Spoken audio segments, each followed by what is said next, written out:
Please like and subscribe my YouTube channel, Juga Guapo. Sa hindi pa naka-like and subscribe sa aking YouTube channel, Juga Guapo, huwag niyong kalimutan mga pre.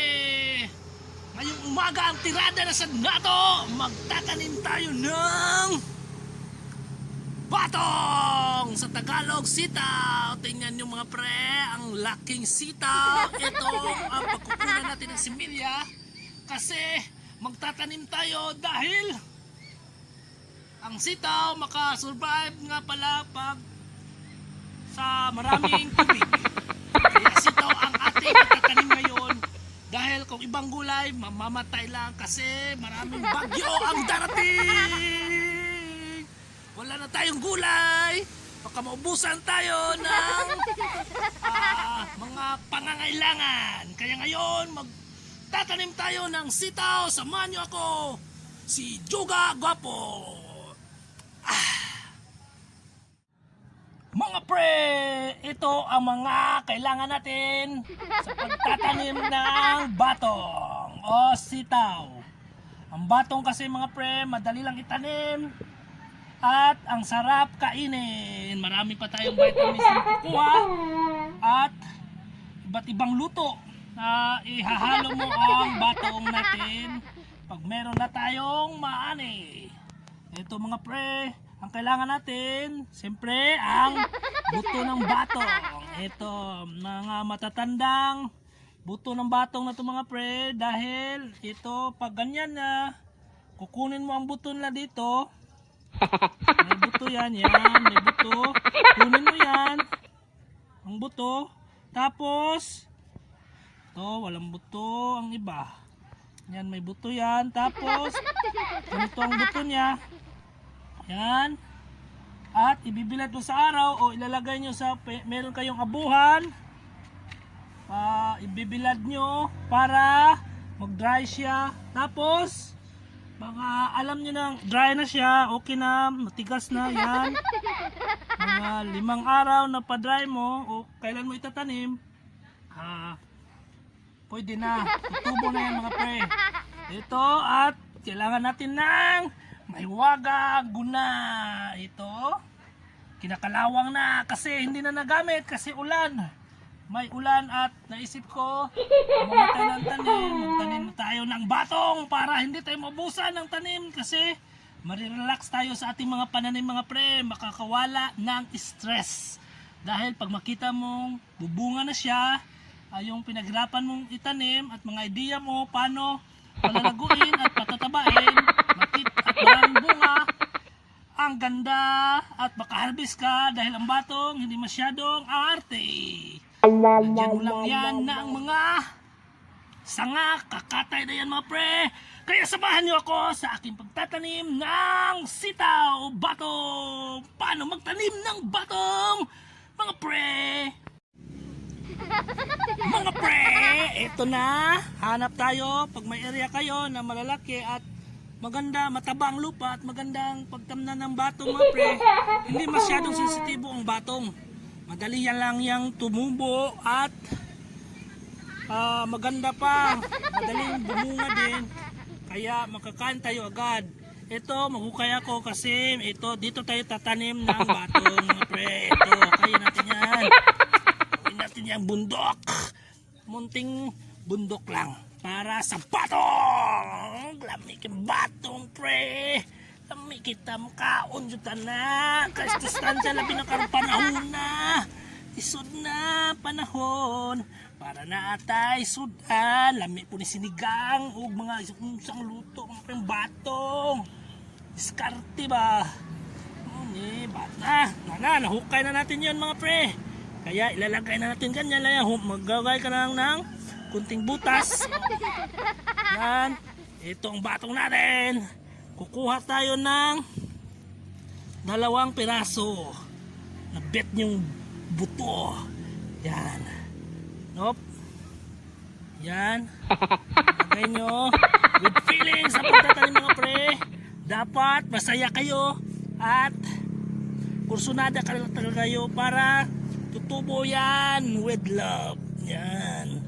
Yan, ganyan mo lang. Tingnan nyo. Tapos tabunan mo lang yan ng konting lupa. Yan mga pre, konti lang. Para makalusot siya, makalusot mga pre, makalusot ang iyang buto na yan. Yan. Okay na. Ito siya, ito yan, oh, nakita niyo yan. Ganyan lang yan. Ganyan lang yan. Alam niyo yan, hindi masyadong malalim mga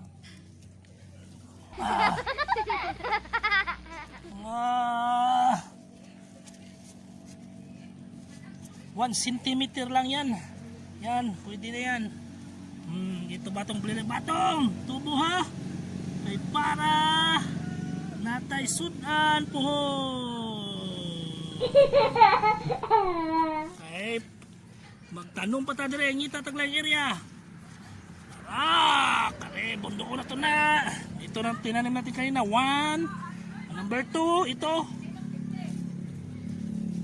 Kunin natin ng mga damo. May damo. Tapos, yan, ganyanin lang. Ganitong area dyan.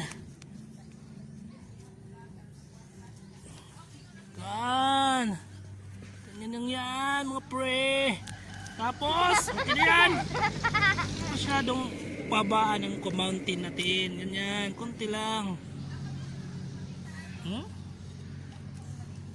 Tanim-tanim para malingaw po ta. Para lagyan ng para pre, tinanim ko na dito ang batong natin. At saka, ito. Yan. Yan. Paano natin? Magpupo na yan. Lagyan natin ng harang na kahoy. Para pag may mga manok, hindi ka agad makapasok. Mga intruder. Yan, pre. Tapos, yan ang number 2. Ang 1, 2, at number 3. Ito tayo sa number 3. Tatanim ng batong dyan. Okay. Ay! Istorya na ko ang batong. Istorya na kong batong. Anak ko na tanom. Yan, may nahukay na tayo. Lalagay natin ang batong natin. 1, 2 lang, pwede 3 pag marami kayo batong dyan. Pero mayon, isa lang siya pag tutubo or dalawa, pahes na yan para mataba, hindi mag-agaw ng mga vitamins. Yan ang mga pre, ang natanim nating batong. At hintayin natin yan ang tatlo nating tanim sa mga susunod na araw. Kung anong resulta, i-update ko kayo sa ating batong mga pre. Bye bye mga pre, i-update ko kayo sa batong natin. Tumubo na ba? Mga 5 araw na. Tingnan na natin. Ito na, may batong na. May batong na tayo. Tumubo na sila. Ito pa, pangalawa. Ang ganda.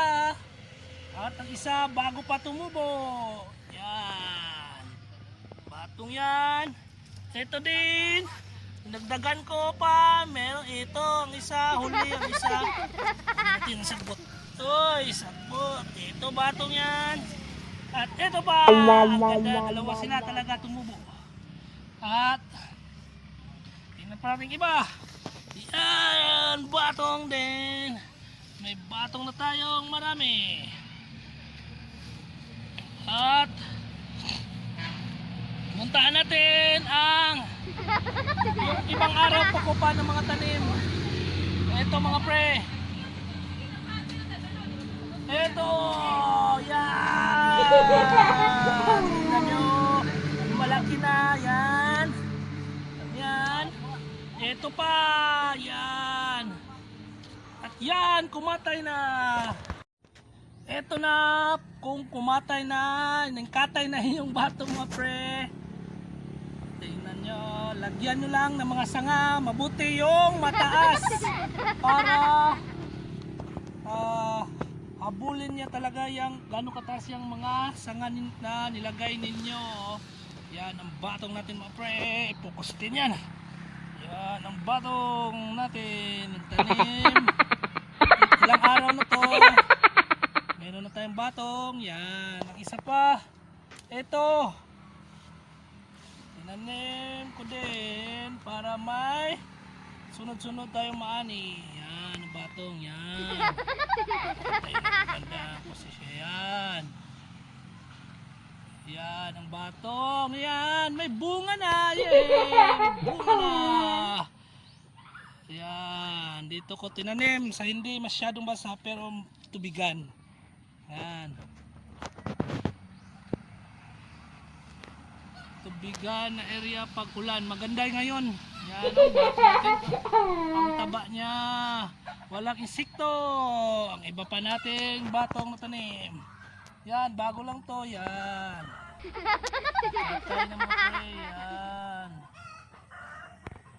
Katay na siya, napaisa. Yan, pasyal ko kayo sa mga batong ko. Yan. Awag, abig dahon. Tek. Tinan nyo, taas ang sanga. Nilagay ko na mataas ang sanga. Talagang habulin yan ng batong natin mga pre. Ang taas, tapos yan. Tinan nyo. Ayan, yan. Batong natin yan. Yan, may batong na tayo. Ito pang batong. Nilagyan ko ng sanga. Ito, may bunga na siya mga pre. Yung bunga niya. Bubo lang. Ilagay natin ang kasi hindi siya ningkatay. Huwag nyo ni subay sa katayanan mga pre. Yan. Ayusin natin. Yan. Ouch! Excuse me mga pre. Sasyal ko kayo sa iba pa nating batong. Yan ang mga oy, may palya dito. Palya pala. Itong batong natin mga pre. Yan. May bunga na yan. Yan. Bunga na yan. Ito pa iba. Nalagnas na mga pre. Dito. Nangalagnas na. Yan ang mga batong natin. Ito pa. Natin yung ibang batong.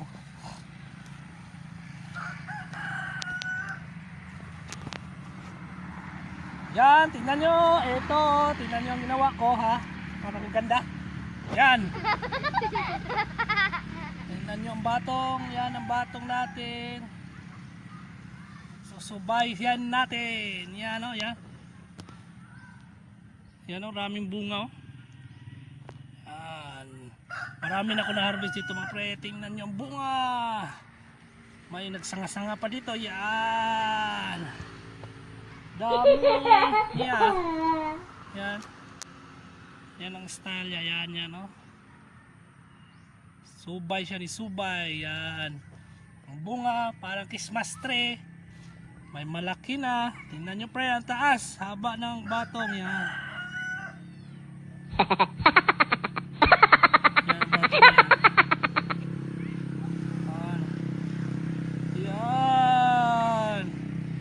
Christmas tree yan.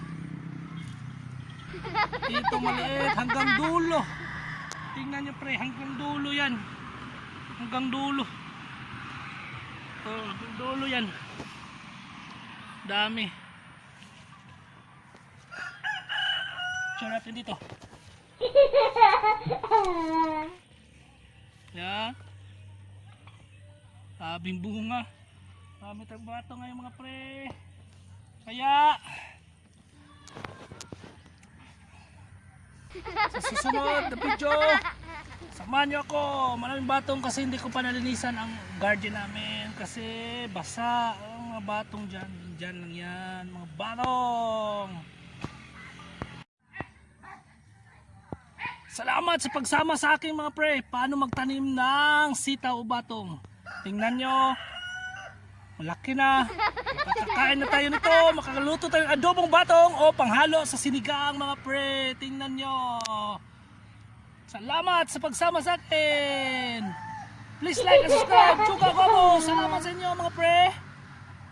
Thank you. Ito na ang luto nating batong mga pre, ang ating produkto sa ating batong. Nakaulam na tayo. Tingnan nyo, ang sarap, adobong batong. At ipapakita ko sa inyo sa susunod paano magluto ng recipe ng batong. Tingnan nyo, ang sarap. Tanawa, lamikis ka ng bahaw ba. Tanawa mga pre, salamat sa inyo. Kaya magtanim din kayo ng batong o sitaw mga pre. Salamat! Huwag niyong kalimutan, juga guwapo!